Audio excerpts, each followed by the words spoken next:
ہم خدا کی محبت کی گہری قدر کو دیکھنے سے قاصر ہیں، حالانکہ اس نے ہمیں یہ منفرد فطرت اور سب کچھ دیا ہے۔ جب ہم روحانی راستے پر چلتے ہیں تب ہی ہمیں اپنے خالق کا شکر ادا کرنے کا موقع مل سکتا ہے۔ اب ہم نئے باب میں آ گئے ہیں۔ زمین کی تشکیل کے بارے میں میرے مشاہدات، My observations about the formation of the earth۔ اس مقام پر میں زمین کی تشکیل کے سلسلے میں موجودہ سائنسی مفروضے پر توجہ دینا چاہتا ہوں۔ سائنسدانوں کا خیال ہے کہ تقریباً 5 ارب سال پہلے، جب ہمارا سورج ایک بہت ہی کم عمر ستارہ تھا، اس کے گرد دھول کے ایک بڑے بادل تھے۔ کشش ثقل نے سٹار ڈسٹ کو چھوٹے پتھروں میں تشکیل دیا جو سورج کے گرد چکر لگاتے ہیں۔ ہماری زمین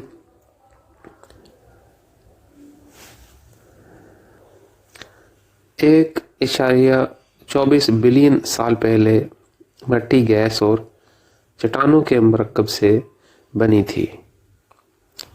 اس کی سطح 1.200 ڈگری گرم تھی۔ ہمارا سیارہ ابلتے پتھروں کے سوا کچھ بھی نہیں تھا۔ ایک اور نوجوان سیارہ بہت زیادہ رفتار 15 کلومیٹر فی سیکنڈ سے زمین کی طرف دوڑا اور اس سے ٹکرا گیا۔ نہ صرف زمین کا جھکاؤ تبدیل ہوا بلکہ اربوں ٹن چٹان خلا میں پھینکی گئی۔ زمین کی کشش ثقل نے انہیں ایک نئے سیارے یعنی ہمارے چاند میں سمیٹ دیا۔ جب خدا مجھے ماضی میں لے گیا تاہم میں تخلیق کے اس عمل کو مندرجہ ذیل طور پر دیکھنے کے قابل تھا۔ جب ہمارا سورج ایک بہت ہی کم عمر ستارہ تھا تو ایک اور بہت بڑا آسمانی وجود ہمارے سورج کے چھوئے بغیر بہت تیزی سے اس کے پاس سے گزرا۔ اس بہت بڑے ستارے کی کشش ثقل کی قوت سورج کی سطح پر ٹکی ہوئی تھی اور ہمارے سورج کے بہت بڑے ٹکڑے اس کے خول سے نکل کر خلا میں پھینکے گئے تھے۔ سورج کی کشش ثقل نے ان ٹکڑوں کو گاڑا کر دیا جو سورج کے گرد مختلف فاصلوں پر گھومتے رہے، اور اس طرح نہ صرف زمین بلکہ چاند، مریخ اور ہمارے نظام شمسی کے دوسرے سیارے بھی تخلیق ہوئے۔ لاکھوں سالوں میں ہمارا سیارہ آہستہ آہستہ ٹھنڈا ہو گیا۔ جب درجہ حرارت 4500 فارنہائٹ سے نیچے گرا تو ہائیڈروجن اور آکسیجن پانی پیدا کرنے کے لیے ایک دوسرے کے ساتھ رد عمل کرنے کے قابل ہو گئے۔ پرانے عہد نامے میں پیدائش چیپٹر 1 آیت نمبر 2 میں لکھا ہے کہ خدا کی روح پانی کی سطح کے اوپر تھی۔ اس کا مطلب یہ ہے کہ خدا نے بہت سی گیسوں کو اکٹھا کیا جو ظاہری کائنات کی تخلیق کے لیے ضروری تھیں۔ وہ سب ہائیڈروجن اور آکسیجن اس کا حصہ ہیں۔ میں نے آگ کا ایک گولا خدا کے گرد گھومتے دیکھا۔ یہ کائنات جتنا بڑا تھا۔ اب ہم ایک اور نئے باب میں آ گئے ہیں، ہماری روح کے عناصر، the elements of our spirit. جب خدا مجھے اندھیری ابدیت کے اپنے ماضی میں لے گیا تھا، میں نے دیکھا کہ اس کے گرد اندھیرا کاربن سے بنا تھا۔ کچھ وقت گزرنے کے بعد اس نے نیلی روشنی پیدا کی اور میں اس کے اندر اس کی شکل دیکھ سکتا تھا۔ بعد میں خدا نے سنہری آگ کی روشنی پیدا کی جس نے اسے ایک اور خول کی طرح گھیر لیا۔ میری سمجھ کے مطابق نیلی روشنی اور سنہری روشنی کا ہائیڈروجن سے کوئی تعلق ہے۔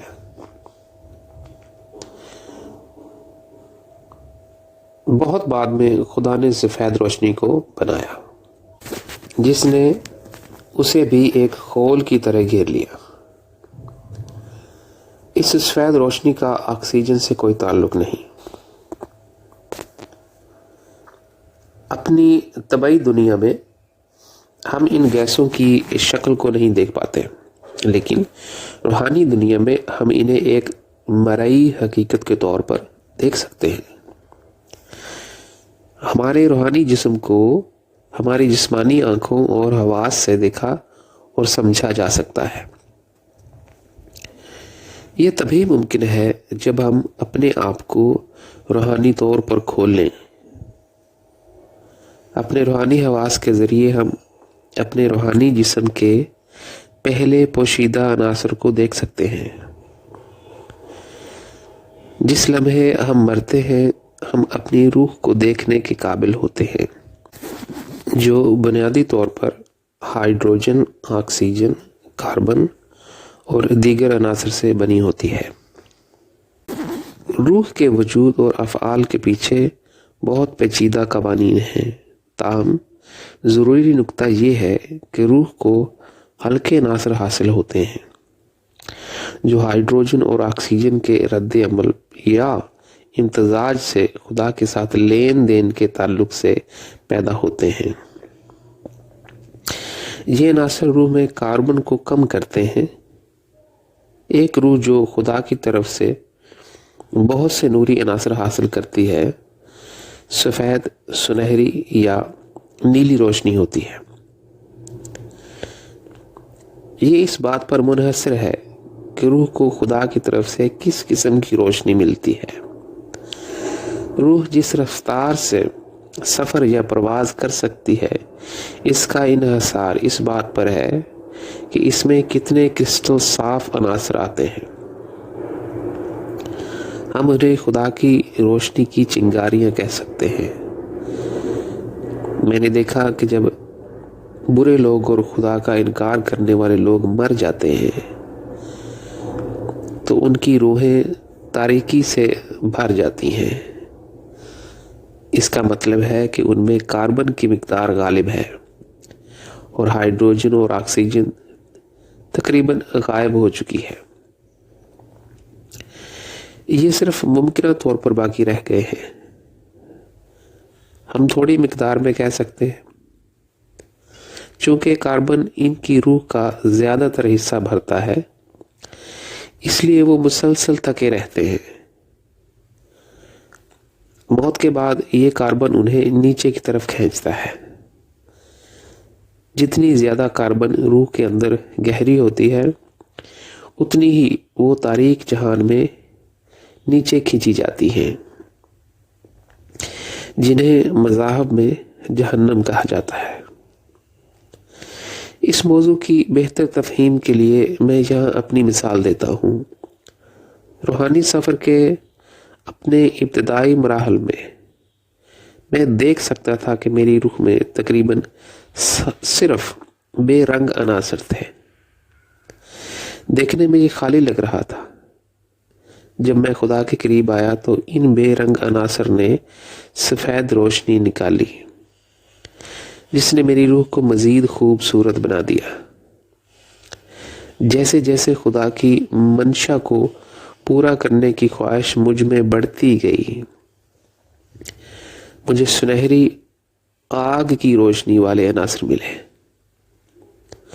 میری روح اب بالکل مختلف لگ رہی تھی اور ایک حیرت انگیز خوبصورتی سامنے آئی۔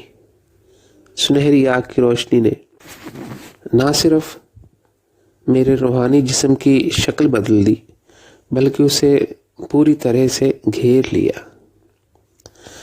جب میں نے خدا کے ساتھ اپنا عمودی محبت کا رشتہ پایا اور اپنے آپ کو بھول گیا تو مجھے نیلی روشنی ملی۔ اس نیلی روشنی کا موازنہ ہائیڈروجن سے کیا جا سکتا ہے۔ بہت سی مختلف شکلیں جو تبھی نیلی گیس بن جاتی ہیں اور روشنی کی طرح چمکتی ہیں۔ اب سفید، سنہری آگ کی روشنی اور نیلی روشنی کے 3 گولوں نے میری روح کو گھیر لیا۔ فرشتے اور اعلیٰ ہستیاں روشنی بنانے کے خفیہ قوانین اور پیچیدہ عمل کو جانتے ہیں، لیکن وہ اس روشنی کو اپنا حصہ نہیں بنا سکتے۔ یہ خدا کا براہ راست عمل ہے، کیونکہ اس کے پاس ابدی باطنی اختیار ہے۔ کچھ الہی راز ہیں جو محبت کی خاطر بنائے گئے ہیں، جن کو خدا اس وقت تک شیئر نہیں کرے گا جب تک کہ کوئی شخص ہمارے آسمانی والدین کی محبت میں اپنے کمال تک نہیں پہنچ جائے۔ صرف وہی بنا سکتا ہے جو صوفیانہ اور خدا میں خوش ہے، پھر اسے کسی اور چیز میں دلچسپی نہیں رہی۔ مثال کے طور پر خدا نے مجھے بہت سے آسمانی راز بتائے اور جب میں چاہوں میں ان کا استعمال کر سکتا ہوں۔ تاہم خدا میری واحد دنیا اور جنت ہے۔ میں معجزے کرنے کی طاقت رکھتا ہوں، لیکن میں نے اپنے یا اپنے ساتھیوں کے لیے کوئی معجزہ نہیں کیا۔ جب میں بیمار ہوتا ہوں تو ڈاکٹر کے پاس جاتا ہوں اور دوسرے عام لوگوں کی طرح دوائی لیتا ہوں۔ اس کا مطلب ہے میں کبھی بھی خدا کے راز کو اپنے خود غرض مقصد کے لیے استعمال کرنے کی کوشش نہیں کروں گا، جیسا کہ ابلیس نے کیا تھا۔ میں خدا میں اتنا صوفیانہ اور خوش ہوں کہ کوئی عجوبہ مجھے تسلی نہیں دے سکتا، اور نہ ہی مجھے اپنے پیارے آسمانی والدین کو بھلا سکتا ہے۔ اب ہم اگلے باب میں آ گئے ہیں۔ مثالی دنیا میں زمین پر ہماری زندگی، our life on earth in the ideal world۔ ہم زمین پر اپنے ظاہری جسم کے ساتھ ہمیشہ رہنے کے لیے اپنی زندگی کو بڑھا نہیں سکتے۔ خدا نے ایسا نظام بنایا ہے کہ ہمیں روحانی دنیا میں اپنی روح کے ساتھ مسلسل رہنے کے لیے اپنے ظاہری جسم کو چھوڑنا پڑتا ہے۔ ہمیں کیا کرنا چاہیے؟ ہم زمین پر اپنی مختصر زندگی کو قیمتی مقصد کے لیے زیادہ شدت سے استعمال کر سکتے ہیں۔ مستقبل میں جب بنی نوع انسان اپنے آسمانی والدین کے ساتھ سانس لے گا اور ایک ساتھ زندگی گزارے گا، وہاں کوئی بدقسمتی، حادثات یا بیماریوں سے جلد موت نہیں ہوگی۔ یہاں تک کہ اگر زمین پر 150 یا 200 سال گزارنا جسمانی طور پر ممکن ہو تو خدا کا ہر بچہ وہاں زیادہ سے زیادہ 100 سال تک زندہ رہے گا۔ یہ انسان کے لیے روحانی طور پر بڑھنے کے لیے کافی وقت ہے۔ فرق صرف یہ ہوگا کہ موت لوگوں کے لیے خوفناک واقعہ نہیں ہوگی۔ موت حادثات، بیماریوں یا بدقسمتی سے انسانیت پر حکومت نہیں کرے گی۔ مثالی دنیا میں لوگ 40، 50 یا 60 سال کی عمر میں خدا کے ساتھ محبت کا رشتہ مکمل کر چکے ہوں گے۔ اس کے بعد وہ زمین پر زیادہ زندہ رہنے کی خواہش نہیں کریں گے۔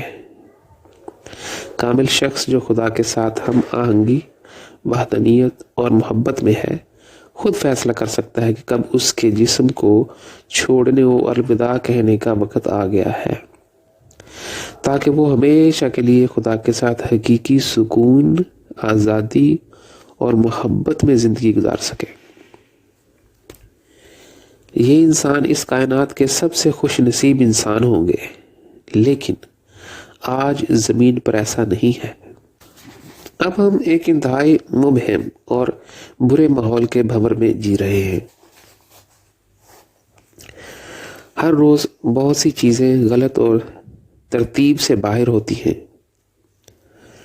ہماری غلطیوں اور ہمارے اسلاف کی غلطیوں نے ہمارے اور ہماری آنے والی نسلوں کے لیے بہت زیادہ مصائب پیدا کیے ہیں۔ وہ ہمیں گھرے ہوئے سیاہ بادلوں کی طرح گھیر لیتے ہیں، جن سے ہم خدا کی مدد کے بغیر خود کو آزاد نہیں کر سکتے۔ ہمارے موجودہ وقت تک کسی نے خدا کی قدر اور محبت میں شکر گزاری میں بڑھنے کے سادہ الہی راز کو نہیں سمجھا۔ میں ہماری زمین کی تخلیق کے عمل کے اپنے مشاہدات کی طرف واپس آتا ہوں۔ لاکھوں سالوں کے بعد زمین 4000 فارنہائٹ سے کم ٹھنڈی ہوئی اور ہائیڈروجن اور آکسیجن کے رد عمل سے پانی پیدا ہوا۔ پانی بادل نما ڈھانچے میں جمع ہوا جو بڑی جھیلوں سے ملتا جلتا تھا، جو زمین کے اوپر خلا میں منڈلا رہی تھیں۔ دیگر تمام عناصر جو گیسوں کے ساتھ نہیں ملتے تھے وہ بھی وہاں موجود تھے، تاہم پانی بخارات بنے بغیر زمین کی سطح کو چھو نہیں سکتا تھا، کیونکہ زمین کی سطح خلا کے درجہ حرارت سے کہیں زیادہ گرم تھی۔ زمین کو اس قدر ٹھنڈا ہونے میں کروڑوں سال مزید لگے کہ پانی کے منڈلاتے ہوئے بڑے پیمانے اس پر آبشاروں کی طرح برس پڑے۔ جب پانی زمین کی گرم کرسٹ سے ٹکرایا تو یہ بخارات بن کر زمین کے اوپر بھاپ کی طرح منڈلانے لگا۔ اس زمانے کی زمین کا موازنہ ایک گرم کڑاہی سے کیا جا سکتا ہے جس پر پانی کے چند قطرے گرتے ہیں جو پھر سسکار کے ساتھ بخارات بن جاتے ہیں۔ وہ وقت آیا جب زمین کی پرت زیادہ ٹھنڈی ہو گئی، بھاپ گاڑھی ہوئی اور گرجتا ہوا پانی لاکھوں سالوں سے ہماری زمین کے تمام زمینی لوگوں کو سیلاب میں ڈال دیتا ہے۔ اس ناقابل تصور وقت میں آکسیجن نے دوسرے زمینی عناصر کے ساتھ رد عمل ظاہر کیا اور زمین کو ایک خول کی طرح گھیر لیا۔ اس عمل میں آکسیجن نے ہائیڈروجن کے ساتھ رد عمل کا ہر موقع لیا اور زمین پر پانی کی مقدار میں مسلسل اضافہ ہوتا گیا۔ آج زمین پر جو جھیلیں اور سمندر ہیں وہ اسی زمانے کا نتیجہ ہیں۔ زیادہ تر ہائیڈروجن زمین کی کشش شکل اس کے ٹھنڈا ہونے سے پہلے وہاں سے بچ گئی تھی۔ دوسری صورت میں سمندر کی سطح ہماری زمین پر کئی میل زیادہ ہے۔ اب سوال یہ ہے کہ ہائیڈروجن زمین پر کیوں نہیں رہی؟ ایک ایسے محرک قوت ہونی چاہیے جو تمام گیسوں کو صحیح ترتیب میں کام کرنے کی ہدایت کرے، کیونکہ اندھے قدرتی قوانین بلائنڈ لاز بغیر کسی رہنمائی اور ترتیب کے کام کر رہے ہیں۔ اس کا سادہ سا جواب ہے، ایک اعلیٰ ہستی ہونی چاہیے جو اس کائنات کا سبب ہو۔ آپ اسے خدا یا خالق کہہ سکتے ہیں۔ سائنس میں یہ تصور کیا جاتا ہے کہ عناصر کے تمام تعاملات کو ایک دوسرے کے ساتھ متوازن تعلقات اور ایک قسم کی امن اور ہم آہنگی یا دوسرے لفظوں میں ایک توازن قائم ہونے سے پہلے لاکھوں سال گزر گئے۔ اس توازن میں یا اسے عناصر کی وحدت کہہ لیں، زمین نے اپنی نمایاں شکل اختیار کر لی۔ تمام ملوث عناصر نے اپنی ترتیب اور منزل زمین، سمندر، ہوا اور خلا میں پائی، جہاں وہ زیادہ تر افزودہ شکل میں پائے جاتے ہیں۔ زیادہ تر گیس کے مرکب جو اب بچ گئے ہیں ان میں آج تک زیادہ تر آکسیجن کا حصہ 21% اور نائٹروجن 78% موجود ہے۔ ان کا وزن زمین کے مقابلے میں بہت کم ہے۔ سائنسدانوں نے حساب لگایا کہ تمام ہوا کا وزن زمین کے 10,000 حصے سے زیادہ نہیں ہے۔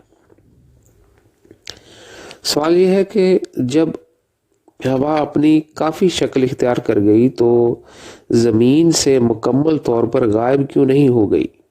یا اسے کسی اور طریقے سے بیان کریں، جبکہ سائنس کے مطابق تمام گیسوں پر اثر ہونے والا ہے، تو گیس کے تمام مالیکول کش ثقل کے ذریعے اپنی جگہ پر کیوں نہیں تھے؟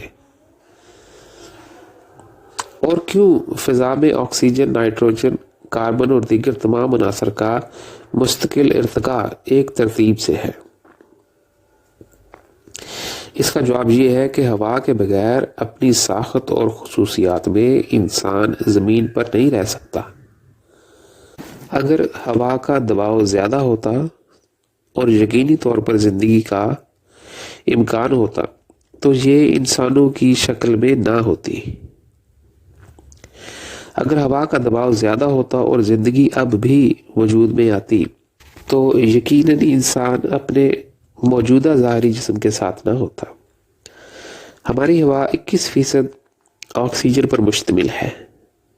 اگر اس میں 40% آکسیجن ہوتی تو ہماری زندگی ہمیشہ خطرے میں رہتی، کیونکہ ایک چنگاری اس دنیا کے ایک مخصوص علاقے کو جلا سکتی ہے، یا ایک طوفان اس دنیا کے کئی حصوں میں خشک جنگلات کو جلانے کے لیے کافی ہوگا۔ اس کا مطلب یہ ہے کہ کسی بھی صورت میں ایک چھوٹی سی آگ اس دنیا کے بہت سارے حصوں میں بہت زیادہ نقصان پہنچا سکتی ہے۔ اگر ہوا میں آکسیجن کی مقدار 10% ہوتی، کیونکہ کوئی بھی اندھے قدرتی قوانین، بلائنڈ لاز کو کنٹرول نہیں کرتا ہے، زندگی صرف کچھ شکلوں میں طویل عرصے تک موجود ہوگی۔ بہت سی چیزیں موجود نہیں ہوں گی، مثال کے طور پر کوئی آگ نہیں ہوگی۔ یہ ہو سکتا ہے کہ ہوا میں آکسیجن زمین کی تہہ میں بند ہو جائے۔ اس صورت میں یہ تہہ تمام ہوا کو جذب کر لے گی اور زمین پر زندگی کسی بھی شکل میں موجود نہیں ہو سکتی۔ یہ کیسے ہوا کہ نچلی فضا میں صرف 21% آکسیجن رہ گئی اور تمام نقصان دہ گیسیں اس سے غائب ہو گئیں؟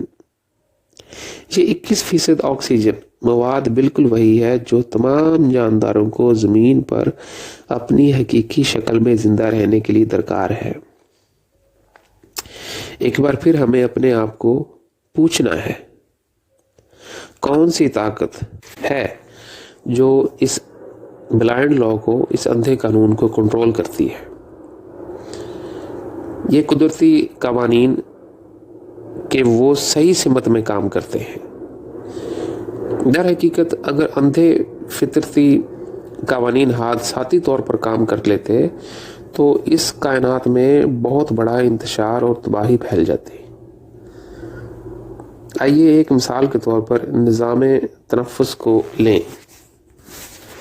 جب ہم سانس لیتے ہیں تو ہم ہوا سے آکسیجن لیتے ہیں، یہ ہمارے خون میں جاتا ہے اور پورے جسم میں تقسیم ہو جاتا ہے۔ کاربن ڈائی آکسائڈ جو کہ میٹابولزم کے دوران فضلہ کے طور پر پیدا ہوتی ہے، آکسیجن کے لیے تبدیل ہو جاتی ہے۔ جب اسے سانس چھوڑا جاتا ہے تو انسانی جسم سے خارج ہو جاتا ہے۔ آپ اس کا موازنہ جلتے ہوئے تندور سے کر سکتے ہیں جو جلنے کے دوران گرم بھاپ خارج کرتا ہے۔ نیز تمام جانور آکسیجن میں سانس لیتے ہیں اور کاربن ڈائی آکسائڈ کو باہر نکالتے ہیں۔ آکسیجن ہمارے جسم کے نظام میں اہم کردار ادا کرتی ہے۔ یہ ہمارے خون اور ہمارے جسم کے تمام کام کرنے والے نظاموں کو متاثر کرتی ہے۔ ہم اسے خون کے ذریعے جذب کرتے ہیں اور اس طرح جسم کے تمام افعال کو برقرار رکھتے ہیں۔ آکسیجن کے بغیر ہمارا جسم حرکت نہیں کر سکتا۔ ہمارا اعصابی نظام اور دیگر تمام نظام بالکل کام نہیں کر سکتے۔ یہ کیسے ممکن ہے کہ آکسیجن، ہائیڈروجن اور کاربن ڈائی آکسائڈ کا باہمی تعاون، جسے مسلسل لین دین کے طور پر بیان کیا جا سکتا ہے، اتنی اچھی طرح سے کام کرے کہ لوگ زندگی گزار سکیں؟ لاکھوں یا اربوں سالوں میں اس بات کا کوئی امکان نہیں ہوگا کہ ان گیسوں کا ارتقاء، جو کہ فطرت کی بقا کے لیے ضروری ہے،